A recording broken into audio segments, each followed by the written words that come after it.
ಓಂ ಶಾಂತಿ. ಅನ್ಗಾ Kannada YouTube ಚಾನೆಲ್ನ ಎಲ್ಲ ಆತ್ಮೀಯ ಸಹೋದರ ಸಹೋದರಿಯರಿಗೂ ಇಂದಿನ ಸಂಚಿಕೆಗೆ ಸ್ವಾಗತ. ನಾವು ದಿನಾಲೂ ಕೂಡ ಹಲವಾರು ಜನರನ್ನ ಭೇಟಿ ಆಗ್ತೇವೆ, ಸಂಬಂಧ ಸಂಪರ್ಕದಲ್ಲಿ ಬರ್ತೇವೆ, ಪರಿವಾರದಲ್ಲಿ ಇರ್ತೇವೆ, ಇನ್ನು ಕಾರ್ಯಕ್ಷೇತ್ರದಲ್ಲಿ ಹಲವಾರು ಜನರ ಜೊತೆಗೆ ಕೂಡ್ಬಿಟ್ಟು ಕೆಲಸಗಳನ್ನ ಮಾಡ್ತೇವೆ.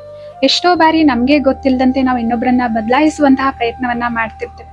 ಬಲೆ ಅದು ನಮ್ಮ ಮಕ್ಕಳೇ ಆಗಿರ್ಬೋದು, ಪತಿನೇ ಆಗಿರ್ಬೋದು, ಪತ್ನಿನೇ ಆಗಿರ್ಬೋದು, ಸ್ನೇಹಿತರೇ ಆಗಿರ್ಬೋದು, ಅಥವಾ ಸಹೋದ್ಯೋಗಿನೇ ಆಗಿರ್ಬೋದು. ಇವರು ನನ್ನ ತರಾನೇ ಕೆಲಸ ಮಾಡ್ಲಿ, ಅಥವಾ ನಾನು ಯೋಚನೆ ಮಾಡುವಂಗೆ ಮಾಡ್ಲಿ, ಅಥವಾ ಈ ರೀತಿನೇ ಇವರು ಈ ವಿಷಯಗಳ ಬಗ್ಗೆ ಯೋಚನೆ ಮಾಡ್ಲಿ ಅಂತ ಹೇಳ್ಬಿಟ್ಟು ಅವರನ್ನ ಬದಲಾಯಿಸುವಂತಹ ಪ್ರಯತ್ನವನ್ನ ಮಾಡ್ತಾ ಇರ್ತೇವೆ. ಆದ್ರೆ ನಿಜವಾಗ್ಲೂ ಇಲ್ಲಿ ನಾವು ಇನ್ನೊಬ್ಬರನ್ನ ಬದಲಾಯಿಸ್ಲಿಕ್ಕೆ ಸಾಧ್ಯ ಇದೆಯಾ? ಈ ಪ್ರಶ್ನೆಗೆ ಹೌದು ಅಂತಾನೂ ಉತ್ತರ ಇದೆ, ಇಲ್ಲ ಅಂತಾನೂ ಇದೆ. ಹಾಗಿದ್ರೆ ಯಾವ ಸಮಯದಲ್ಲಿ ನಾವು ಇನ್ನೊಬ್ಬರನ್ನ ಬದಲಾಯಿಸ್ಲಿಕ್ಕೆ ಸಾಧ್ಯ ಇದೆ ಮತ್ತು ಯಾವ ರೀತಿ ಇನ್ನೊಬ್ಬರನ್ನ ನಾವು ಬದಲಾಯಿಸ್ಲಿಕ್ಕೆ ಸಾಧ್ಯ ಇಲ್ಲ, ಇದ್ರ ಬಗ್ಗೆ ಇಂದಿನ ಸಂಚಿಕೆಯಲ್ಲಿ ವಿವರವಾಗಿ ತಿಳಿದುಕೊಳ್ಳೋಣಂತೆ. ಒಂದು ಬಾರಿ ಸೂರ್ಯ ಮತ್ತು ಗಾಳಿ ಮಧ್ಯ ವಾದ ವಿವಾದ ನಡೀತಾ ಇರುತ್ತೆ, ನಮ್ಮಿಬ್ರಲ್ಲಿ ಯಾರು ಹೆಚ್ಚು ಶಕ್ತಿಶಾಲಿ ಅಂತ ಹೇಳ್ಬಿಟ್ಟು. ಆಗ ಅವರಿಬ್ರು ಸೇರ್ಬಿಟ್ಟು ಸರಿ ಆಯ್ತು, ಒಂದು ಸ್ಪರ್ಧೆಯನ್ನ ಮಾಡೋಣ, ಆ ಸ್ಪರ್ಧೆಯಲ್ಲಿ ಯಾರು ಗೆಲ್ತಾರೆ ಅವರು ಹೆಚ್ಚು ಶಕ್ತಿಶಾಲಿ ಅಂತ ಹೇಳ್ಬಿಟ್ಟು ಘೋಷಣೆ ಮಾಡ್ಕೊಳ್ಳೋಣ ಅಂತ ಹೇಳ್ತಾರೆ. ಸೊ ಇಬ್ರು ಒಪ್ಕೊಳ್ತಾರೆ. ಆ ಸಮಯದಲ್ಲಿ ಒಬ್ಬ ವ್ಯಕ್ತಿ ದಾರಿಯಲ್ಲಿ ಕೋಟ್ ಅನ್ನ ಧರಿಸ್ಬಿಟ್ಟು ಹೋಗ್ತಾ ಇರ್ತಾರೆ. ಆಗ ಗಾಳಿ ಹೇಳುತ್ತೆ, ಸರಿ ಆ ವ್ಯಕ್ತಿ ಹೋಗ್ತಾ ಇದಾರಲ್ವಾ, ಅವರು ಸ್ವಯಂ ನನ್ನ ಶಕ್ತಿಯಿಂದ ಅವ್ರ ಕೋಟನ್ನ ಬಿಚ್ಚಿಬಿಟ್ಟು ಇಡ್ಬೇಕು, ಆ ರೀತಿ ನಾನು ಮಾಡ್ತೇನೆ, ಅವಾಗ ನೀವು ನನ್ನನ್ನ ನಿಮ್ಗಿಂತ ಶಕ್ತಿಶಾಲಿ ಅಂತ ಹೇಳ್ಬಿಟ್ಟು ಒಪ್ಕೊಳ್ತೀರಾ ಅಂತ ಕೇಳ್ತಾರೆ. ಅವಾಗ ಸೂರ್ಯ ಹೇಳ್ತಾರೆ ಸರಿ ಆಯ್ತು ಅಂತ ಹೇಳ್ತಾರೆ. ಸೊ ಗಾಳಿ ಏನ್ ಮಾಡುತ್ತೆ, ಜೋರಾಗಿ ಬೀಸ್ಲಿಕ್ಕೆ ಶುರು ಮಾಡುತ್ತೆ. ಸೊ ಜೋರಾಗಿ ಬೀಸ್ತಾ ಇರೋದ್ರಿಂದ ಆ ವ್ಯಕ್ತಿಯ ಕೋಟ್ ಹಾರ್ಲಿಕ್ಕೆ ಶುರು ಮಾಡುತ್ತೆ. ಅವ್ರ ಏನ್ ಮಾಡ್ತಾರೆ, ತಮ್ಮ ಎರಡು ಕೈಗಳಿಂದ ಆ ಕೋಟನ್ನ ಗಟ್ಟಿಯಾಗಿ ಹಿಡ್ಕೊಂಡ್ಬಿಟ್ಟು ಮುಂದೆ ನಡಿಲಿಕ್ಕೆ ಪ್ರಾರಂಭ ಮಾಡ್ತಾರೆ. ಗಾಳಿ ಇನ್ನೂ ಹೆಚ್ಚಾಗಿ ಜೋರಾಗಿ ಬಿರುಗಾಳಿ ಬೀಸ್ಲಿಕ್ಕೆ ಶುರು ಮಾಡುತ್ತೆ. ಸೊ ಆದ್ರೂ ಕೂಡ ಆ ವ್ಯಕ್ತಿ ತಮ್ಮ ಬಟ್ಟೆಯನ್ನ ಅವ್ರು ಬಿಡೋದಿಲ್ಲ, ತಮ್ಮ ಕೋಟನ್ನ ಅವ್ರು ಬಿಡೋದಿಲ್ಲ, ಗಟ್ಟಿಯಾಗಿ ಹಿಡ್ಕೊಂಡ್ಬಿಟ್ಟು ಆ ಗಾಳಿ ಮಧ್ಯದಲ್ಲಿ ನಡೆದುಕೊಂಡು ಹೋಗುವಂತ ಪ್ರಯತ್ನವನ್ನ ಅವ್ರು ಮಾಡ್ತಿರ್ತಾರೆ. ಗಾಳಿ ತುಂಬಾ ಪ್ರಯತ್ನ ಮಾಡುತ್ತೆ, ಆದ್ರೂ ಕೂಡ ಇದು ಸಾಧ್ಯ ಆಗೋದಿಲ್ಲ. ಆಗ ಗಾಳಿ ಸುಸ್ತಾಗ್ಬಿಟ್ಟು ಸೊ ನನ್ನಿಂದ ಇದು ಆಗೋದಿಲ್ಲ ಅಂತ ಹೇಳ್ಬಿಟ್ಟು ತನ್ನ ಸೋಲನ್ನು ತಾನು ಒಪ್ಕೊಳ್ಳುತ್ತೆ. ಅವಾಗ ಸೂರ್ಯ ತನ್ನ ಪ್ರಕಾಶವನ್ನ ಜಾಸ್ತಿ ಮಾಡ್ತಾರೆ. ಸೊ ಆ ಪ್ರಕಾಶದಿಂದ ಏನಾಗುತ್ತೆ, ಶಾಖ ಜಾಸ್ತಿ ಆಗ್ತಾ ಇರುತ್ತೆ. ಇದರಿಂದ ಆ ವ್ಯಕ್ತಿಗೆ ಶೆಕೆ ಆಗ್ಲಿಕ್ಕೆ ಪ್ರಾರಂಭ ಆಗುತ್ತೆ. ಆ ವ್ಯಕ್ತಿ ನಡೆದ್ಕೊಂಡು ಹೋಗ್ತಾ ಇದ್ರಲ್ಲ, ಏನ್ ಮಾಡ್ತಾರೆ, ಆರಾಮಾಗಿ ಇವಾಗ ತಮ್ಮ ಕೋಟನ್ನ ಬಿಚ್ಬಿಟ್ಟು ಕೈಯಲ್ಲಿ ಹಿಡ್ಕೊಂಡ್ಬಿಟ್ಟು ಮುಂದೆ ಸಾಗ್ತಾರೆ. So moral of the story ಏನು ಅಂತಂದ್ರೆ, ನಾವು ಇನ್ನೊಬ್ಬರನ್ನ ನಮ್ಮಿಷ್ಟದಂತೆ ಬದಲಾಯಿಸ್ಬೇಕು, ನಮ್ಮಂತೆ ಮಾಡ್ಕೊಳ್ಬೇಕು ಅಂತಂದ್ರೆ ಯಾರನ್ನು ಕೂಡ ಇಲ್ಲಿ ನಾವು ಬಲವಂತವಾಗಿ ಬದಲಾವಣೆ ಮಾಡ್ಲಿಕ್ಕೆ ಸಾಧ್ಯ ಇಲ್ಲ. ಆದ್ರೆ ನಾವು ನಮ್ಮ ಸ್ಥಿತಿಯಲ್ಲಿ, ನಮ್ಮ ಗುಣಗಳು, ನಮ್ಮ ಶಕ್ತಿಗಳ ಅನುಸಾರ, ನಮ್ಮ ಮೌಲ್ಯಗಳ ಆಧಾರದ ಮೇಲೆ ನಾವು ಮುಂದುವರೆದ್ವಿ ಅಂತಂದ್ರೆ ಇನ್ನೊಬ್ಬರ ಮೇಲೆ ನಾವು ಖಂಡಿತವಾಗ್ಲೂ ಪ್ರಭಾವ ಬೀರ್ಲಿಕ್ಕೆ ಸಾಧ್ಯ ಇದೆ. ಮತ್ತು ನಾವು ಹೇಗೆ ಇಷ್ಟಪಡ್ತೇವೆ ಆ ರೀತಿ ಅವರನ್ನ ಪರಿವರ್ತನೆ ಮಾಡ್ಲಿಕ್ಕೂ ಕೂಡ ಸಾಧ್ಯ ಇದೆ ಅನ್ನೋದನ್ನ ಈ ಸ್ಟೋರಿಯಿಂದ ನಾವು ಅರ್ಥ ಮಾಡ್ಕೊಳ್ಬಹುದಾಗಿದೆ. ಹಾಗಿದ್ರೆ ಸೊ ಯಾವ ಸಂದರ್ಭದಲ್ಲಿ ನಾವು ಇನ್ನೊಬ್ಬರನ್ನ ಬದಲಾಯಿಸ್ಲಿಕ್ಕೆ ಸಾಧ್ಯ ಇದೆ? ಒಂದು ಸುಂದರವಾದ ಸ್ಟೋರಿ ಗೌತಮ್ ಬುದ್ಧ ಅವರ ಜೀವನದಿಂದ ನಮ್ಗೆ ಎಲ್ರಿಗೂ ಕೂಡ ಈ ಸ್ಟೋರಿ ಗೊತ್ತಿದೆ, ಅದರಿಂದ ನಾವು ಇನ್ನೂ ಚೆನ್ನಾಗಿ ಇದನ್ನ ಆಳವಾಗಿ ಅರ್ಥ ಮಾಡ್ಕೊಳ್ಬಹುದಾಗಿದೆ. ಒಂದ್ ಬಾರಿ ಒಂದು ಕಾಡಿನಲ್ಲಿ ಅಂಗುಲಿಮಾಲ ಅಂತ ಹೇಳ್ಬಿಟ್ಟು ಒಬ್ಬ ದರೋಡೆಕೋರ ಇದ್ರು. ಅವ್ರು ಯಾರೇ ಆ ವ್ಯಕ್ತಿ ಹತ್ರ ಆ ಕಾಡಲ್ಲಿ ಅಥವಾ ಬಂದ್ರೆ, ಅಥವಾ ಅವ್ರು ಎಲ್ಲಾದ್ರೂ ಹೋಗ್ತಾ ಇದ್ರೆ ಯಾರಾದ್ರೂ ಕಾಣಿಸಿದ್ರೆ ಅವ್ರ ಮೇಲೆ ದಾಳಿ ಮಾಡಿ, ಅವರಿಂದ ದರೋಡೆ ಮಾಡಿ, ಅಥವಾ ಅವರನ್ನ ಸಾಯಿಸ್ಬಿಟ್ಟು ಅವರ ಬೆರಳನ್ನ ಕಟ್ ಮಾಡ್ಬಿಟ್ಟು ಆ ಬೆರಳಿಂದ ಮಾಲೆ ಮಾಡ್ಬಿಟ್ಟು ಅವ್ರ ಕೊರಳಲ್ಲಿ ಹಾಕೊಳ್ತಾ ಇದ್ರು. ಸೊ ಇದರಿಂದಾನೇ ಅವ್ರಿಗೆ ಅಂಗುಲಿಮಾಲ ಅಂತ ಹೇಳ್ಬಿಟ್ಟು ಹೆಸರು ಕೂಡ ಬಂದಿದ್ದು. ಜನರು ಅವ್ರನ್ನ ತುಂಬಾ ದ್ವೇಷ ಮಾಡ್ತಾ ಇದ್ರು, ಅವ್ರಿಗೆ ಶಾಪ ಹಾಕ್ತಾ ಇದ್ರು, ಅವ್ರು ನೋಡಿದ್ರೆ ಬೈತಾ ಇದ್ರು. ಸೊ ಬುದ್ಧ ಅವರು ಆ ಅಂಗುಲಿಮಾಲ ಇರುವಂತಹ ಕಾಡಿನ ಕಡೆಗೆ ಹೋಗ್ತಾ ಇರ್ಬೇಕಾದ್ರೆ ಜನರೆಲ್ಲ ಹೇಳ್ತಾರೆ, ಅಲ್ಲಿ ಅಂಗುಲಿಮಾಲ ಇದ್ರೆ ತುಂಬಾ ಅವರು ದೊಡ್ಡ ದರೋಡೆಕೋರೆ ಆಗಿದ್ರೆ ನಿಮ್ಗೆ ತೊಂದರೆ ಕೊಡ್ತಾರೆ, ಅಲ್ಲಿ ಹೋಗ್ಬೇಡಿ ಅಂತ ತಡೀಲಿಕ್ಕೆ ಪ್ರಯತ್ನ ಮಾಡ್ತಾರೆ. ಆದ್ರೂ ಕೂಡ ಬುದ್ಧ ಅವರು ಮಗುಳ್ನಾಗ್ತಾ ಮುಂದೆ ಸಾಕ್ತಾರೆ. ಸೊ ಆಗ ಅಂಗುಲಿಮಾಲ ಅವರು ಬುದ್ಧ ಬರೋದನ್ನ ನೋಡ್ಬಿಟ್ಟು ಅವ್ರ ಮುಂದೆ ಬರ್ತಾರೆ, ಹೆದರ್ಸುವಂತ ಪ್ರಯತ್ನವನ್ನ ಮಾಡ್ತಾರೆ. ನಿಂತ್ಕೋ ಅಂತ ಹೇಳ್ತಾರೆ, ಹೇ ಜೋಗಿ ನಿಂತ್ಕೋ ಅಂತ ಹೇಳ್ಬಿಟ್ಟು ಹೇಳ್ತಾರೆ. ಆದ್ರೂ ಕೂಡ ಬುದ್ಧ ಅವರು ಅವರನ್ನ ಪ್ರಶಾಂತವಾಗಿ ನೋಡ್ತಾ ಶಾಂತಿಯಲ್ಲಿ ಮುಗುಳ್ನಗ್ತಾ ಮುಂದೆ ಸಾಕ್ತಾ ಇರ್ತಾರೆ. ಅಂಗುಲಿಮಾಲಿಗೆ ತುಂಬಾ ಕೋಪ ಬರುತ್ತೆ. ನಾನು ಹೇಳಿದ್ರು ಕೂಡ ನಿಂತ್ಕೊಳ್ಳಿಲ್ಲ ಅಂತ ಹೇಳ್ಬಿಟ್ಟು ಮತ್ತೆ ಓಡಿ ಹೋಗಿ ಹೇ ಜೋಗಿ ನಿಂತ್ಕೋ ಅಂತ ಹೇಳ್ಬಿಟ್ಟು ಮುಂದೆ ಹೋಗಿ ನಿಂತ್ಕೊಳ್ತಾರೆ. ನಾನು ಇಷ್ಟೊಂದು ಕೂಗ್ಬಿಟ್ಟು ಹೇಳ್ತಾ ಇದ್ದೀನಿ, ಯಾಕೆ ನಿಂತ್ಕೋತಾ ಇಲ್ಲ ನೀನು ಅಂತ ಕೋಪದಿಂದ ಕೇಳ್ತಾರೆ. ಅವಾಗ ಬುದ್ಧ ಅವರು ಬಹಳ ಪ್ರಶಾಂತವಾದ ಧ್ವನಿಯಲ್ಲಿ ಶಾಂತಿಯಿಂದ, ಸೊ ನಾನಂತೂ ತುಂಬಾ ದಿನದ ಹಿಂದೆನೆ ನಿಂತ್ಕೊಂಡಿದ್ದೇನೆ, ಆದ್ರೆ ನೀವು ನಿಂತ್ಕೊಂಡಿಲ್ಲ ಇನ್ನು ಅಂತ ಹೇಳ್ಬಿಟ್ಟು ಹೇಳ್ತಾರೆ. ಅವಾಗ ಅವರಿಗೆ ಆಶ್ಚರ್ಯ ಆಗುತ್ತೆ ಅಂಗುಲಿಮಾಲನ್ಗೆ, ನಿನ್ಗೆ ನನ್ನನ್ನು ನೋಡಿದ್ರೆ ಭಯ ಆಗ್ತಾ ಇಲ್ಲ ನಿನ್ಗೆ? ಆದ್ರೂ ನಾನು ನಿಂತ್ಕೊ ಅಂತ ಹೇಳಿದ್ರು ಮುಂದೆ ಹೋಗ್ತಾನೆ ಇದೆಯಾ, ಮತ್ತೆ ಹೇಳ್ತಾ ಇದೆ ನಾನಂತೂ ತುಂಬಾ ದಿನಗಳ ಹಿಂದೆನೆ ನಿಂತ್ಕೊಂಡಿದ್ದೇನೆ, ನಾನ್ ನಿಂತ್ಕೊಂಡಿಲ್ಲ ಅಂತ ಹೇಳ್ಬಿಟ್ಟು ಹೇಗೆ ಹೇಳಿದ್ರಿ, ಯಾಕೆ ಹೇಳಿದ್ರಿ ಹೀಗೆ ನೀವು ನನ್ಗೆ ಅಂತ ಹೇಳ್ಬಿಟ್ಟು ಕೇಳ್ತಾರೆ. ಅದಕ್ಕೆ ಬುದ್ಧ ಅವ್ರು ಹೇಳ್ತಾರೆ, ನಾನು ಇನ್ನೊಬ್ಬರಿಗೆ ಕಷ್ಟ ಕೊಡೋದನ್ನ, ನೋವು ಕೊಡುವಂತಹ ಕರ್ಮಗಳನ್ನ ಬಿಟ್ಟು ಆ ಕರ್ಮಗಳನ್ನ ಮಾಡೋದನ್ನ ನಿಲ್ಲಿಸ್ಬಿಟ್ಟು ತುಂಬಾ ದಿನಗಳಾಗೋಯ್ತು. ಸೊ ಎಲ್ಲರೂ ಕೂಡ ಇಲ್ಲಿ ಜೀವಿಸ್ಲಿಕ್ಕೆ ಇಷ್ಟಪಡ್ತಾರೆ. ಸೊ ಇನ್ನೊಬ್ಬರನ್ನ ಪೋಷಣೆ ಮಾಡೋದು, ರಕ್ಷಣೆ ಮಾಡುವಂತಹ ಕೆಲಸವನ್ನ ನಾನು ಮಾಡ್ಲಿಕ್ಕೆ ಪ್ರಾರಂಭ ಮಾಡಿದ್ದೇನೆ. ಆದ್ರೆ ನೀನು ಇನ್ನು ಇಂಥ ಕೆಟ್ಟ ಕರ್ಮಗಳಿಂದ ನೀನ್ ನಿಲ್ಸಿಲ್ಲ, ನೀನ್ ಇನ್ನೂ ನಿಂತ್ಕೊಂಡಿಲ್ಲ ಅಂತ ಹೇಳ್ಬಿಟ್ಟು ಹೇಳ್ತಾರೆ. ಸೊ ಅಂಗುಲಿಮಾಲನ್ಗೆ ತುಂಬಾ ಆಶ್ಚರ್ಯ ಅನ್ಸುತ್ತೆ ಮತ್ತು ಕೋಪನು ಬರುತ್ತೆ. ನನ್ನ ನೋಡಿದ್ರೆ ನಿನ್ ಭಯ ಆಗೋದಿಲ್ವಾ, ನನ್ ರಾಕ್ಷಸ ಅಂತ ಹೇಳ್ಬಿಟ್ಟು ಹೇಳ್ತಾರೆ. ಅದಕ್ಕೆ ಬುದ್ಧ ಅವರು ಬಹಳ ಶಾಂತವಾಗಿ ಹೇಳ್ತಾರೆ, ಇಲ್ಲ ನೀನು ಎಲ್ಲರಂತೆ ಸಾಮಾನ್ಯ ಮನುಷ್ಯ ಆಗಿದೆಯಾ ಅಂತ ಹೇಳ್ಬಿಟ್ಟು ಹೇಳ್ತಾರೆ. ಸೊ ಅಂಗುಲಿಮಾಲನ್ಗೆ ಆಶ್ಚರ್ಯ ಆಗುತ್ತೆ. ಸೊ ನೀವು ಎಲ್ಲರಂತೆ ಅಲ್ಲ ನೀವು ಅಂತ ಹೇಳ್ಬಿಟ್ಟು ಗೌತಮ್ ಬುದ್ಧ ಅವ್ರಿಗೆ ಹೇಳ್ತಾರೆ, ಎಲ್ಲರಂತೆ ನಾನು ಕೂಡ ಸಾಮಾನ್ಯ ಮನುಷ್ಯನಾಗಿದ್ದೇನೆ, ಆದ್ರೆ ನಾನು ಎಚ್ಚರಗೊಂಡಿದ್ದೇನೆ ಅಂತ ಹೇಳ್ತಾರೆ. ಸೊ ಹಾಗಂದ್ರೆ ಏನು ಅಂತ ಹೇಳ್ತಾರೆ, ಇನ್ನೊಬ್ರಿಗೆ ನೋವು ದುಃಖ ಕೊಡ್ತಾ ಇರ್ತೀವಲ್ವಾ, ಇದು ಅಜ್ಞಾನದ ಕಾರಣದಿಂದನೇ ಕೊಡ್ತಾ ಇರ್ತೇವೆ. ಸೊ ಅಂತ ಅಜ್ಞಾನದಿಂದ ನಾನು ಎಚ್ಚರಗೊಂಡಿದ್ದೇನೆ. ನೀವು ಕೂಡ ಈ ಕ್ರೂರತನದ್ದು ಅಥವಾ ದ್ವೇಷದ್ದು, ಇನ್ನೊಬ್ಬರಿಗೆ ನೋವು ಕೊಡುವಂತಹ ಮಾರ್ಗವನ್ನ ಬಿಟ್ಬಿಟ್ಟು ಕರುಣೆ ದಯೆಯಿಂದ ತುಂಬಿರುವಂತಹ ಮಾರ್ಗದಲ್ಲಿ ನಡಿಬಹುದು, ಜ್ಞಾನದ ಮಾರ್ಗದಲ್ಲಿ ನೀವು ಕೂಡ ನಡಿಬಹುದು ಅಂತ ಹೇಳ್ತಾರೆ. ಸೊ ಅದಕ್ಕೆ ಅಂಗುಲಿಮಾಲ ಹೇಳ್ತಾರೆ, ಈ ಜನರಲ್ಲಿ ಕರುಣೆನೂ ಇಲ್ಲ, ದಯಾನೂ ಇಲ್ಲ, ಎಲ್ಲರೂ ತುಂಬಾ ಕ್ರೂರಿ ಅಂತ ಹೇಳ್ಬಿಟ್ಟು ಹೇಳ್ತಾರೆ. ಆತರ ಎಲ್ಲ ಆತರ ಎಲ್ಲ ಈ ಜಗತ್ನಲ್ಲಿ ಕರುಣೆ ದಯೆ ಉಳ್ಳಂತವ್ರು ಕೂಡ ಇದ್ದಾರೆ, ಅಥವಾ ಕ್ರೂರಿಗಳು ಕೂಡ ಇದ್ದಾರೆ. ಆದ್ರೆ ನಾವು ನಮ್ಮ ದೃಷ್ಟಿಯನ್ನ ಯಾವ ಕಡೆ ಇಡ್ತೇವೆ, ಅಥವಾ ಏನು ಒಬ್ಬ ಮನುಷ್ಯ ಕ್ರೂರಿಯಾಗಿದ್ದಾನೆ ಅಂದ್ರೆ ಇನ್ನೊಬ್ಬ ಮನುಷ್ಯ ಇಲ್ಲಿ ದಯೆ ಕರುಣೆ ಉಳ್ಳವರು ಕೂಡ ಇದ್ದಾರೆ, ನಾವು ಯಾವ ಮಾರ್ಗದಲ್ಲಿ ನಡಿಬೇಕಂತ ನಾವೇ ಆಯ್ಕೆ ಮಾಡ್ಕೊಳ್ಬೇಕು ಅಂತ ಹೇಳ್ತಾರೆ. ಸೊ ಅವಾಗ ಅಂಗುಲಿಮಾಲ ಹೇಳ್ತಾರೆ, ಸೊ ನಾನಂತೂ ತುಂಬಾ ದೂರವರೆಗೂ ನಡೆದ್ಬಿಟ್ಟಿದ್ದೇನೆ, ಈಗ ಕರುಣೆ ಅಥವಾ ಈ ದಯೆ ಮಾರ್ಗದಲ್ಲಿ ನಡಿಲಿಕ್ಕೆ ಸಾಧ್ಯನೇ ಇಲ್ಲ, ಈ ಜಗತ್ತನ್ನ ಒಪ್ಕೊಳ್ಳೋದು ಇಲ್ಲ, ನನ್ನನ್ನ ಅದೇ ಹಳೆಯ ದೃಷ್ಟಿಕೋನದಿಂದ ನೋಡುತ್ತೆ ಅಂತ ಹೇಳ್ಬಿಟ್ಟು ಹೇಳ್ತಾರೆ. ಅದಕ್ಕೆ ಬುದ್ಧ ಅವ್ರು ಹೇಳ್ತಾರೆ, ನಿಜವಾಗ್ಲೂ ನೀವು ಈ ಜ್ಞಾನ ಮಾರ್ಗದಲ್ಲಿ ನಡಿಲಿಕ್ಕೆ ಇಷ್ಟಪಡ್ತೀರಾ ಅಂತಂದ್ರೆ ಖಂಡಿತವಾಗ್ಲೂ ನಾನ್ ನಿಮ್ಗೆ ಜನರ ದ್ವೇಷದಿಂದ ರಕ್ಷಣೆ ಮಾಡ್ತೇನೆ, ಆದ್ರೆ ಮೊದಲನೇ ಹೆಜ್ಜೆ ನೀವೇ ಇಡಬೇಕು ಅಂತ ಹೇಳ್ಬಿಟ್ಟು ಹೇಳ್ತಾರೆ. ಅವಾಗ ಅಂಗುಲಿಮಾಲ ಬುದ್ಧ ಅವರಿಗೆ ಸರೆಂಡರ್ ಆಗ್ಬಿಟ್ಟು ತಮ್ಮ ಕೈಯಲ್ಲಿರುವಂತಹ ಅಸ್ತ್ರವನ್ನ ಅವ್ರ ಪಾದದಡಿಗೆ ಇಟ್ಬಿಟ್ಟು ನನ್ನನ್ನ ನಿಮ್ಮ ಶಿಷ್ಯನಾಗಿ ಸ್ವೀಕಾರ ಮಾಡಿ ಅಂತ ಹೇಳ್ತಾರೆ. ಅವಾಗ ಬುದ್ಧ ಅವ್ರು ಹೇಳ್ತಾರೆ, ಎಲ್ರೂ ಕೂಡ ಸತ್ಯದೊಂದಿಗೆ ತಾವಾಗೇನೆ ಜೊತೆಯಾಗಿ ಮುಂದೆ ಸಾಗ್ಬೇಕಾಗಿದೆ, ನಾನು ಯಾರನ್ನು ಕೂಡ ಶಿಷ್ಯನಾಗಿ ಮಾಡ್ಕೊಳ್ಳೋದಿಲ್ಲ ಅಂತ ಹೇಳ್ತಾರೆ.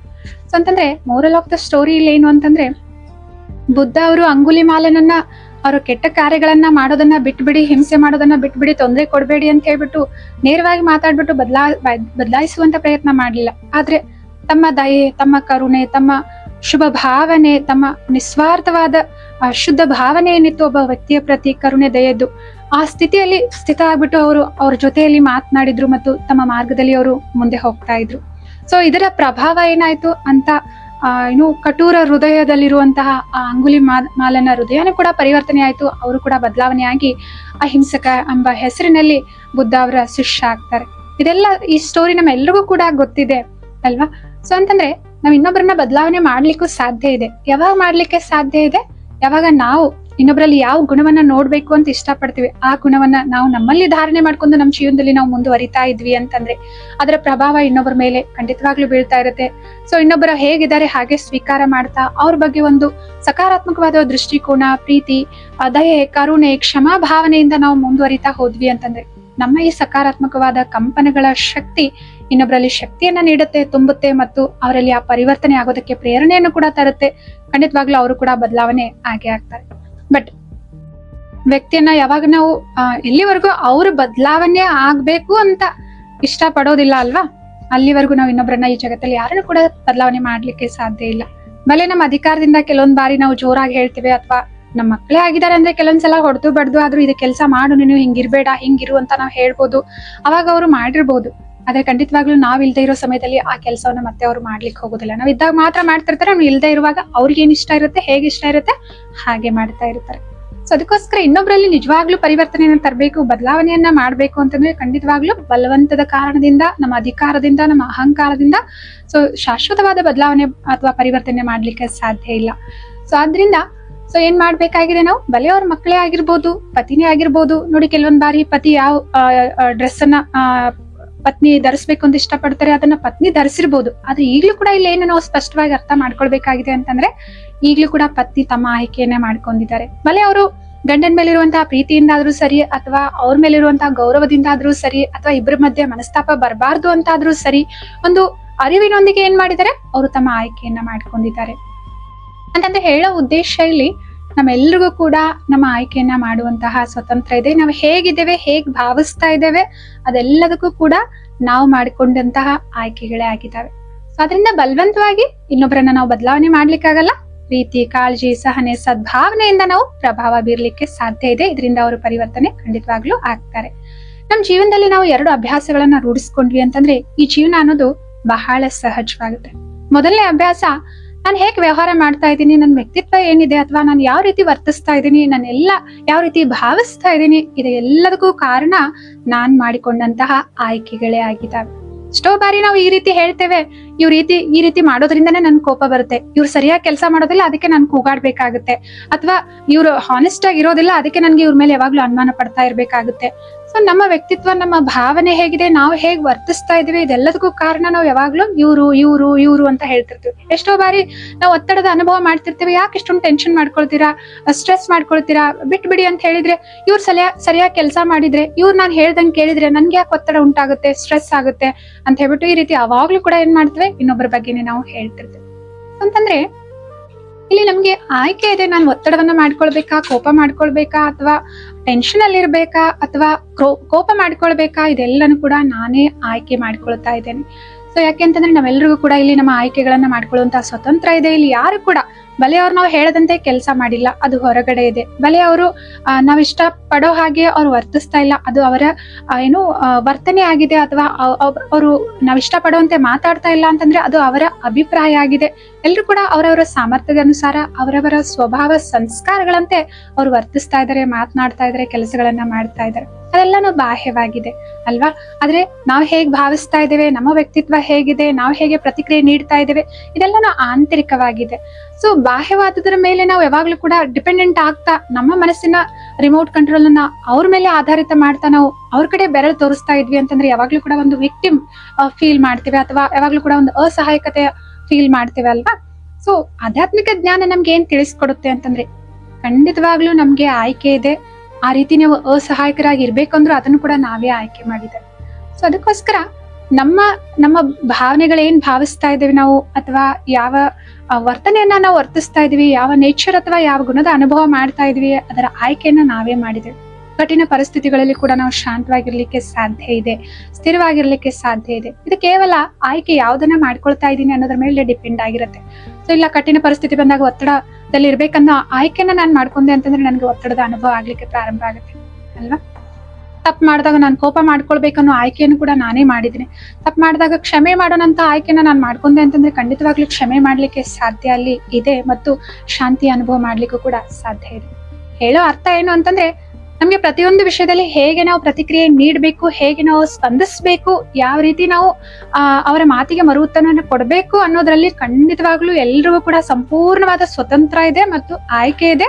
ನಾವು ಇವತ್ತು ಎಂಥದ್ದೇ ವ್ಯಕ್ತಿತ್ವ ಹೊಂದಿದ್ರು ಕೂಡ, ಯಾವುದೇ ರೀತಿ ಬಿಹೇವಿಯರ್ ಇದ್ರೂ ಕೂಡ ಅದಕ್ಕೆ ನಾವೇ ಕಾರಣ ಆಗಿದ್ದೇವೆ, ನಾವೇ ಆ ರೀತಿ ಆಯ್ಕೆಯನ್ನ ಮಾಡಿದ್ದೇವೆ. ಮಕ್ಕಳು ಮಾತು ಕೇಳಲ್ಲ ಅಂತ ಹೇಳ್ಬಿಟ್ಟು ಹೊಡೆಯೋದು ಬಡಿಯೋದು ಮಾಡಿದ್ವಿ ಅಂದ್ರೆ ಆ ಆಯ್ಕೆನೂ ಕೂಡ ನಾವೇ ಮಾಡಿದೀವಿ ಅಲ್ವಾ. ಇನ್ನೊಂದು ಆಯ್ಕೆನೂ ಕೂಡ ಇದೆ.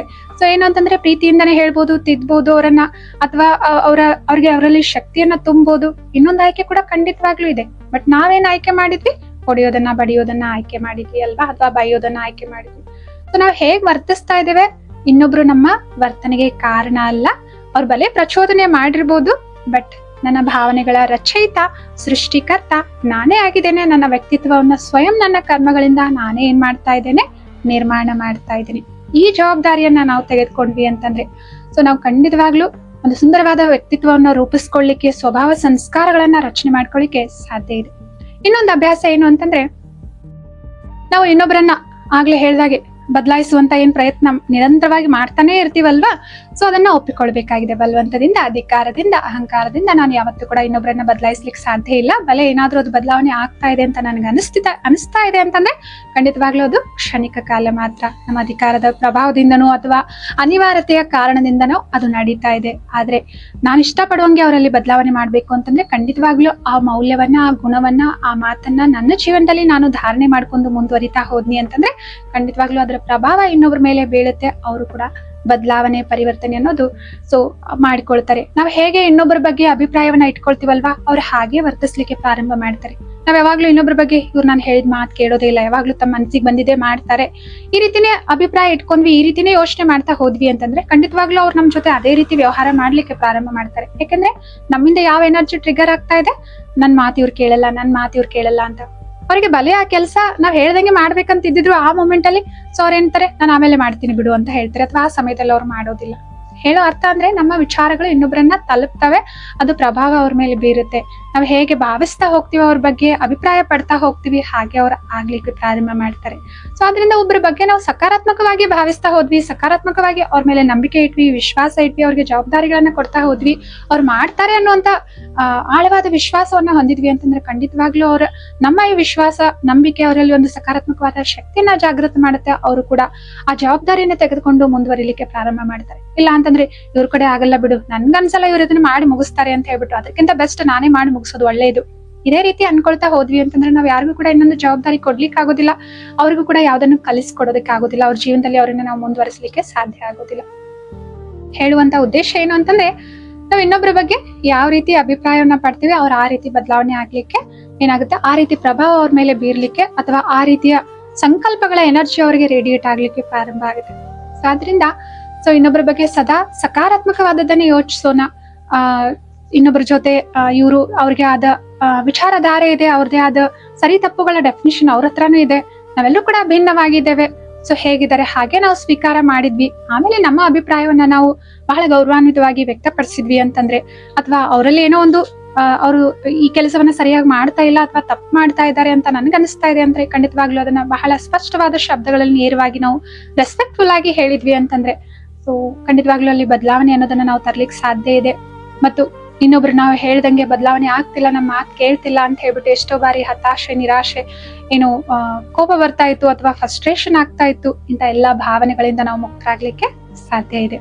ಆದ್ರಿಂದ ನಮ್ಮ ಮನಸ್ಸಿನ ಜವಾಬ್ದಾರಿ, ನಮ್ಮ ಭಾವನೆಗಳ ಜವಾಬ್ದಾರಿ, ನಮ್ಮ ವ್ಯಕ್ತಿತ್ವ ಅಥವಾ ನಮ್ಮ ಸ್ವಭಾ ಸಂಸ್ಕಾರಗಳ ರಚಯಿತರು ನಾವೇ ಆಗಿದ್ದೇವೆ. ಈ ಜವಾಬ್ದಾರಿಯನ್ನ ನಾವು ತೆಗೆದುಕೊಳ್ಳುವಂತ ಅಭ್ಯಾಸ ಮಾಡಿದ್ವಿ.